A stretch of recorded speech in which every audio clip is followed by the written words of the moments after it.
The worst thing you can do is stay loyal to someone who keeps showing you you're not important. You feel it every time she pulls away, every time she rolls her eyes, every time she looks at her phone instead of you. You tell yourself it's nothing, but your gut knows better. She used to care. Now, you're an option, a convenience, a placeholder. You keep hoping it'll change. You think if you're more patient, more nice, more giving, she'll come back. But it never works. She's not confused. She knows what she's doing. And deep down, you do too. Comment, "I deserve respect," if you're done being blind to your worth. This video is your reset. Not to fix her, but to rebuild you. To make you untouchable to anyone who doesn't see your value. And by the end of this, you will never be the same again. Number 1. Don't chase her attention. When someone pulls away emotionally, the urge to chase is almost automatic.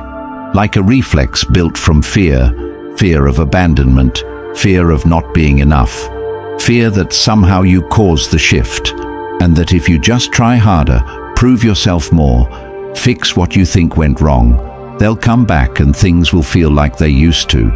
But that belief is an illusion that keeps you locked in a losing game, where the more you give, the less you're valued. Because chasing someone who no longer values you doesn't win their respect, it erodes yours. And the truth is brutal but freeing. They changed, not because you failed, but because they stopped seeing your worth. Maybe because you gave it away too easily. Maybe because you put them on a pedestal, hoping they'd finally see you, appreciate you, return your loyalty with depth. But instead, they got used to being your priority while making you their backup plan. And the more you gave, the more they withdrew. Not because they needed space, but because they knew you'd stay. And that's the harsh reality of human nature. We don't value what we don't have to work for. So when you keep chasing, texting first, checking their stories, replying instantly, rearranging your schedule while they keep canceling last minute, what you're really doing is training them to believe you'll tolerate anything, that your boundaries are flexible, that you'll keep coming back no matter how little they show up. And once that becomes their belief, they stop trying, because effort is reserved for what we fear losing, and no one fears losing what is always available. So if you're sitting there wondering why she doesn't call like she used to, why she stopped caring about your opinions, why your wins don't excite her and your pain doesn't move her, it's because she already sees herself as above you, because you handed her the role of your emotional anchor without demanding mutual energy in return. And every time you tolerated distance, accepted cold replies, overlooked the missed calls and dry energy, you reinforced that role. And this isn't about bitterness, it's about brutal clarity, because you can't be respected by someone you let walk all over you emotionally. And the solution starts not with trying to win her back, but with asking why you gave her the power to define your worth in the first place. And from that question, you'll find your next move. Pull back, not to play games, but because someone who doesn't meet you halfway doesn't deserve to meet you at all. And that begins with stillness, not noise, with pausing your energy and watching what happens when you stop feeding the dynamic. And what you'll see is telling. Either she'll step forward with genuine effort, or she'll disappear because the illusion of power is gone. And in both cases, you win, because your peace and dignity return to where they always belonged, with you. And this is where stoic clarity lives, not in reacting, but in observing, not in shouting your value, but in walking in it, without needing it confirmed by someone who already stopped seeing it. And if you're wondering how to stop chasing, the answer is brutal honesty. Stop lying to yourself about her potential. Stop writing love stories in your mind based on who she was at the start, and start seeing who she is now, because the gap between reality and your fantasy is where your pain lives. And when you close that gap, the pain ends, and that's when you stop chasing, because you finally realize the person worth chasing is the person you've been neglecting this whole time, you. And once you pour into your goals, your health, your mission, and your own peace, something strange happens. You become less reactive, more grounded, harder to shake, and she feels that shift. And maybe she'll come back, maybe she won't. But by then, you'll no longer care, not out of spite, but because you've outgrown needing breadcrumbs from someone who couldn't see the feast of value you brought to the table. And when you become that person, the one who doesn't chase, doesn't beg, doesn't adjust himself to be seen, you no longer fear loss, because you now carry something more powerful than attention, self-respect.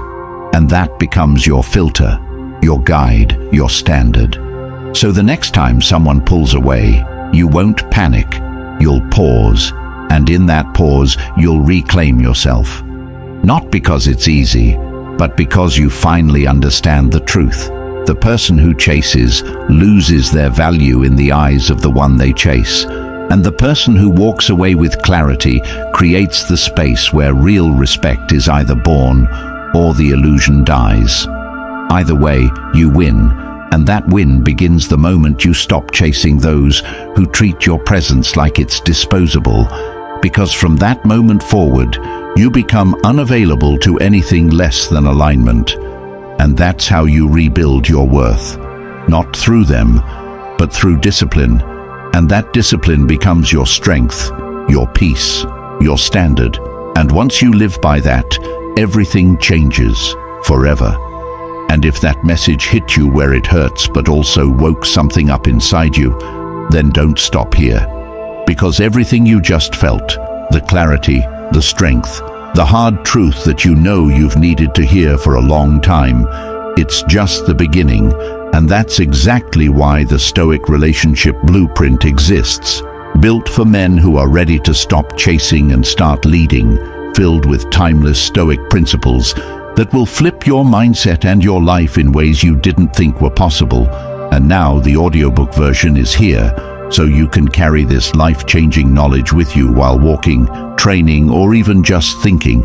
And the beauty of it is, once it's yours forever. Something you can come back to every time the world tries to pull you off course. Something that reminds you who you are and how far you've come. So the next time you feel weak, overlooked, confused, or tempted to settle for less, you'll have the blueprint to bring you back. And it's waiting for you right now in the comments. All that's left is to take the step your future self is begging you to take. Number 2. Let her feel your absence. One of the deepest mistakes people make is thinking presence is what wins love. Thinking the more available they are, the more consistent, the more they show up, the more they'll be appreciated. But the opposite often happens, especially when you're giving that presence to someone who doesn't respect it, who doesn't reciprocate, who uses your consistency as a crutch to never change. And what people forget is that human nature often only reflects when something is removed, when the comfort is taken away, when the default is no longer guaranteed. And this is especially true when you deal with someone who's grown entitled to your presence, who expects your replies without earning your energy, who gets your emotional labor without giving emotional investment. And the most powerful thing you can do isn't raise your voice, send a long message, or even beg for change. It's to remove yourself silently, not out of bitterness, but out of realization, because silence says what words cannot. It says you're no longer willing to pour into someone who only takes, who only notices your worth when they fear losing access to it. And absence isn't about being petty, it's about being precise with your energy, because you have to understand that people don't think about what they have constant access to. They don't value the tap that never stops flowing. But when you turn off that flow, when your presence becomes rare, when your attention is no longer free, when your emotional investment becomes selective, suddenly the room gets quiet. Suddenly they have to sit with themselves and face the void your presence used to fill. And in that void they either reflect or replace, but either way, you get your answer, And it's better than confusion, because when you're always present, they never have to decide how they really feel. They can just float in your energy and pretend things are fine while giving you nothing. But when you step back, they either rise to meet you or reveal that they never intended to. And both outcomes are clarity, and that's the point. Clarity over confusion, alignment over attention, peace over patterns that drain you. And the truth is, the longer you overstay in situations that devalue you, the more damage you do to your own identity, because every time you tolerate less than you deserve, you make it harder for your soul to recognize your own worth. And the cure isn't in fixing them, it's in disappearing from dysfunction. And watch what happens when you no longer show up, when you stop being the one who checks in, who reaches out, who fixes the vibe. And in that silence, you find something powerful: self-respect, because presence is a gift. And when it's given to the wrong people, it becomes a burden. But when you become selective, when you treat your time and attention like currency, people either invest or step aside. And that's how you filter who's real, because those who only liked you when you were convenient disappear when you become intentional, and those who never deserved your presence are the first to notice your absence. And that absence teaches more than arguments ever could. And yes, it will be uncomfortable. Yes, it will trigger doubt. Yes, it may cause loneliness. But that's the space where healing lives, because that space teaches you that solitude is not punishment, it's power. And that's what most people miss. They think pulling away is weakness, but in reality, pulling away is clarity. It's the moment you realize your peace matters more than proximity, your self-worth matters more than being needed, and your value doesn't increase by proving your loyalty to someone who can't match it. So let her feel it. Let her feel what it's like to not have your attention readily available, to not have your energy as her emotional pillow, to not be able to count on your responses while giving you silence, and let her sit in the emptiness she created. Because if she really values you, she'll feel that gap and fill it with effort, not manipulation, not breadcrumbs, but real effort. And if she doesn't, then you didn't lose her. You lost the illusion of who you wanted her to be, and you gained the reality that sets you free. And that's where your next chapter begins, not in a dramatic exit, but in a quiet reset, where your value is no longer up for debate, and your presence is earned, not given. And the people who deserve you will know it, not because you told them, but because you showed them. And that's the shift, from being someone who waits to be valued, to someone who decides that their energy is no longer available to those who waste it. And when you live like that, you stop chasing closure and start living in peace, because your absence does more to reveal the truth than your presence ever could. And that's not bitterness, that's evolution. Number 3, don't argue for respect. The moment you find yourself trying to convince someone to respect you, you've already stepped out of alignment with your own worth, because respect, real respect, is never requested. It's never demanded through long texts, emotional outbursts, or desperate explanations. It's either naturally present in how someone treats you, or it's absent, and no amount of emotional effort on your end can generate it from someone who doesn't feel it deep down.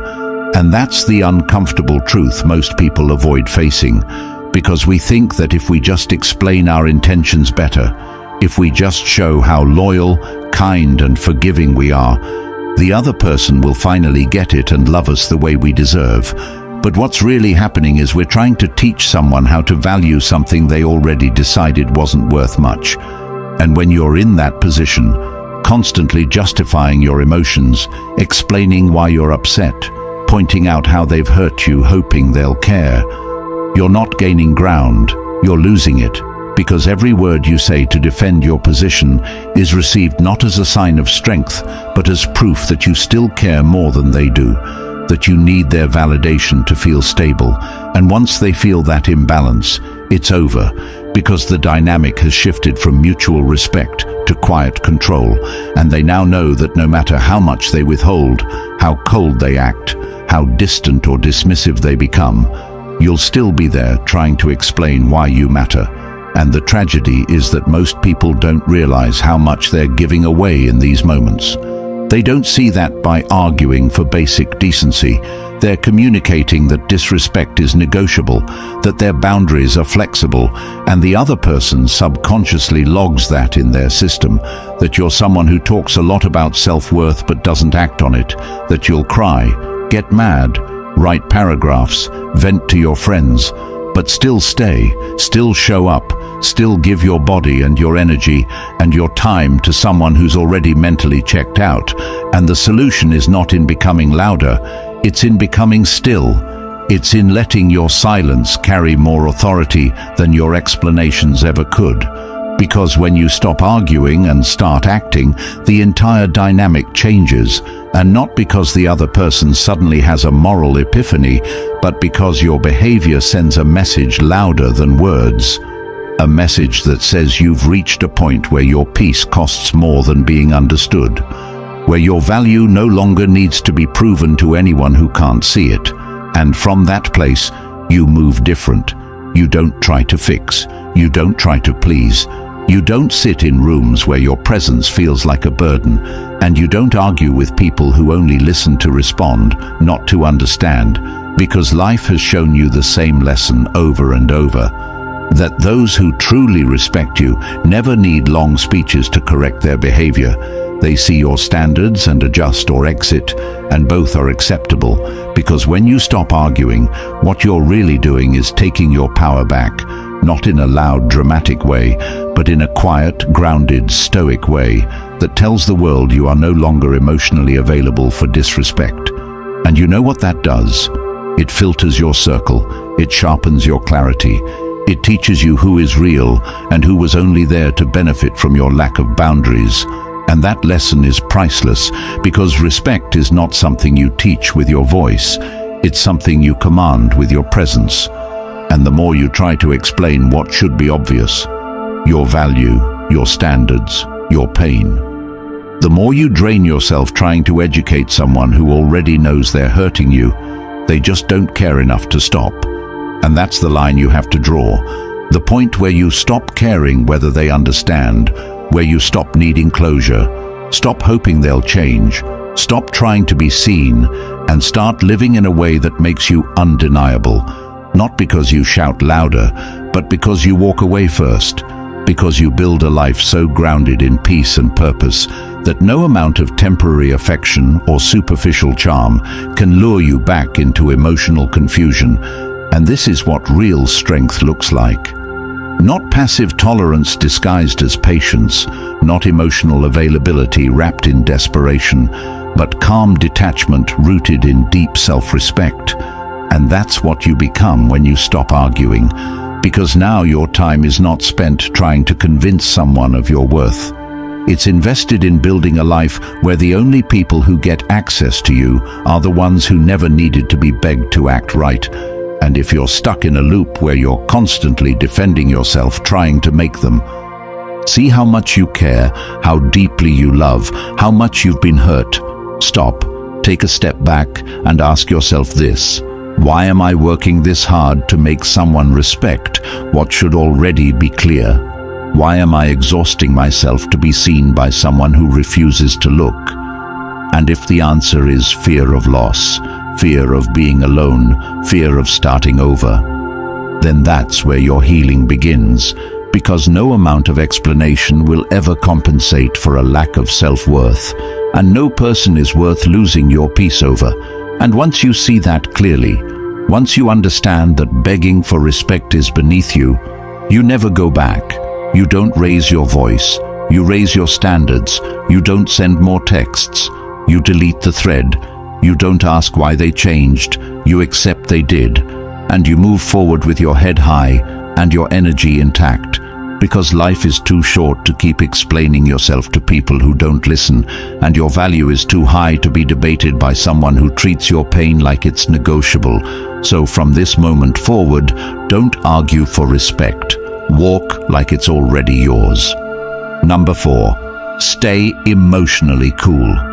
There comes a point where you realize that not everything deserves your reaction, that every time you raise your voice, send that long message, or break down explaining how much something hurt you, you're leaking power, because the people who trigger you already know what they're doing, and if they can shift your emotions with a simple glance, a dismissive tone, or strategic silence, then they know they control you. And the person who controls how you feel controls how you think, how you move, and what you tolerate. So when you keep reacting, even when you're justified, you're stepping into a role where they are the puppet master and you're the one performing. And while you may tell yourself you're being honest, transparent, expressive, or passionate, what you're really doing is proving that your internal state depends on how they treat you externally. And that's a dangerous position to live from, because now you're vulnerable to every mood swing, every change in tone, every ignored text. And that puts you in a cycle where your peace is always borrowed and never owned. And that's why staying emotionally cool is not about being emotionless or robotic. It's about creating enough space between what happens and how you respond, so that you never hand your power over to someone who tests you. And when someone disrespects you, the reaction they expect is the one you must deny, because nothing shakes people more than a person who should be angry, who should be upset, who should be reactive, but chooses not to be, not because they're weak, but because they've trained themselves to be steady, and that steadiness is rare, it's powerful, it commands respect without needing to say a word. And when you respond to drama with silence, to insult with indifference, to manipulation with immovable peace, you're teaching the world how you handle pressure, and more importantly, you're teaching yourself that not every hit requires a swing. Some hits are designed to test if you'll throw away your frame to meet someone at their level. And when you refuse to do that, you rise, and the ones trying to pull you into chaos realize they're powerless against someone who won't take the bait. And that's what emotional coolness gives you: leverage, clarity, control, because now you're no longer operating from impulse, you're operating from wisdom. And that wisdom tells you that peace is not something you hope they give you. It's something you protect by refusing to be pulled into games designed to distract you from your value. And this applies in every interaction. Whether she ignores you, tests you, provokes you, or pretends not to care, your job is not to explain, react, or validate the setup. Your job is to observe, decide, and move accordingly. And most people never develop this control because they never sit long enough with discomfort to realize they don't need to react. They just need to recognize the pattern and decide not to repeat it. And once you see that, you become unshakable. Not because life or people stop trying you, but because you stop giving them the power to define how you feel. And that's where true emotional strength lives. Not in how loud you get, but in how calm you stay. Number 5. Keep control of your life. If your world starts and ends with how she treats you, whether she responds, whether she compliments you, whether she makes time for you, then you've already handed over the keys to your internal stability to someone who may not even know how to drive their own life. And that's the kind of dependency that destroys your confidence, because now you're not living for your mission, your purpose, your path. You're living for her reaction. And once she becomes the emotional center of your existence, you've made her your authority, your anchor, your definition of success and failure. And that's not love. That's emotional slavery dressed up as connection. And what most people don't realize is that the more you orbit someone who's not even centered themselves, the more you drift from your own core, and suddenly you're waking up wondering why you feel lost, drained, uninspired. And the answer is simple. You're building your day around someone who isn't building anything with you.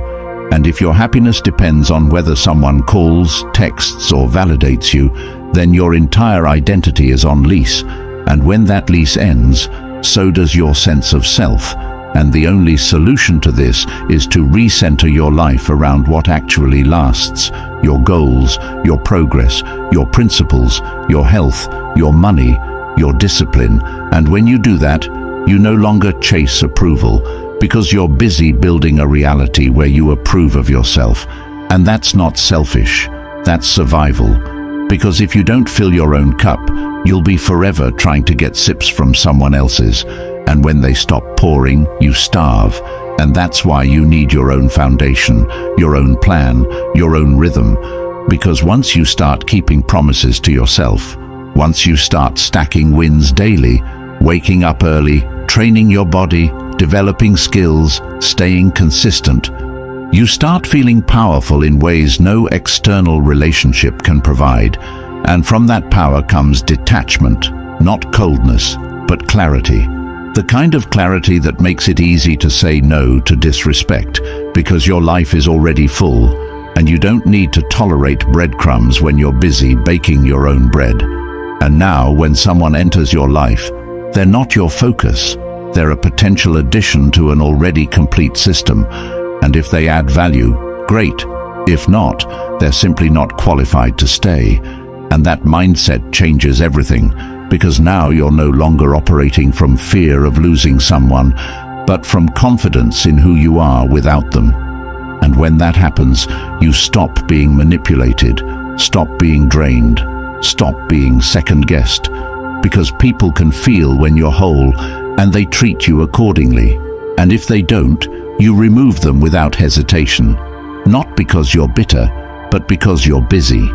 Busy becoming everything you promised yourself when you were tired of being average, tired of waiting, tired of feeling like your life only moves when someone else gives you permission. And from this space, you no longer need her to text back, to come through, to be present, because you've taken full responsibility for the direction of your life, and that's not something anyone can take from you. And the longer you stay here, the stronger you get, because momentum builds and self-respect compounds, and now you're living with purpose, not pain, with direction, not distraction.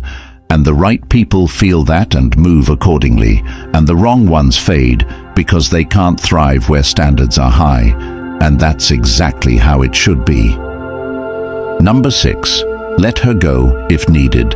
The hardest truth you will ever face is that the person you wanted most is sometimes the person you must release completely, not because you didn't love them enough, not because you didn't try hard, wait long, forgive deeply, or stay loyal through the most confusing seasons, but because their presence is no longer healthy, and their access to you is costing you more than their absence ever could. And letting go isn't about hate. It's not about revenge. It's not about proving a point. It's about preserving your soul, because if every interaction with her leaves you second-guessing yourself, walking on eggshells, explaining basic expectations, or wondering why you feel like you're the only one trying, then you're not in love. You're in a performance, and you're playing a role you weren't born to play, a role where you silence your needs to keep the peace, where you tolerate inconsistency just to feel some connection, where you explain your worth hoping she'll finally wake up and treat you like she did in the beginning. But that version of her was either temporary or conditional, and now you're living in the space between who she used to be and who she really is. And you're hoping the past comes back instead of accepting that the future with her may never improve. And that's the part that breaks people. The idea that letting go means losing everything. But in reality, holding on is what's draining you, delaying your growth, and making you question who you are. And that's why the most powerful move you can make is walking away without needing closure, without needing validation, without needing her to understand. Because maybe she won't, and maybe she doesn't care, and maybe she's already replaced you emotionally. And if that's the case, every extra day you stay hoping she'll change is a day you deny yourself the healing that comes from finally choosing yourself. And yes, it will hurt. And yes, it will feel like failure, and yes, you'll miss her. But that's not a sign to go back. It's a sign that you're detoxing from dysfunction, and that takes time. But eventually you'll see that the peace you gain is greater than the comfort you lost. And from that place you rebuild, not quickly, but deliberately, brick by brick, boundary by boundary, decision by decision. And every time you choose not to reply, not to chase, not to fold, not to second guess, you get stronger. And eventually you'll look back and realize that losing her wasn't the tragedy. Staying with her would have been, and that's when you finally understand what letting go really means. It's not about walking away from someone else. It's about walking back to yourself.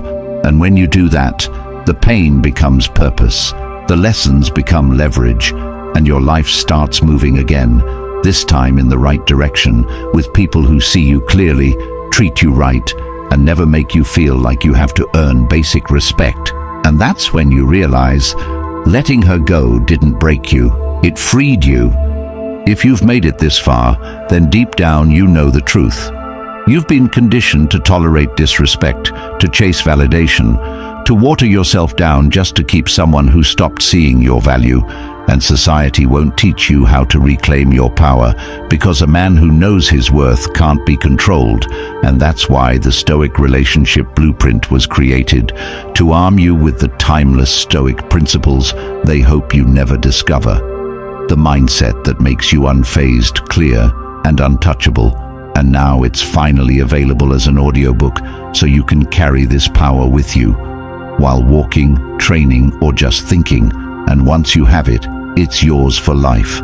No more excuses, no more confusion, just the truth you've been starving for. Hit the comments right now and type "I choose my peace" if you're ready to grab it. And if this message lit something inside you, like the video, subscribe, and help get this truth in front of more men before they waste another year chasing people who don't respect them.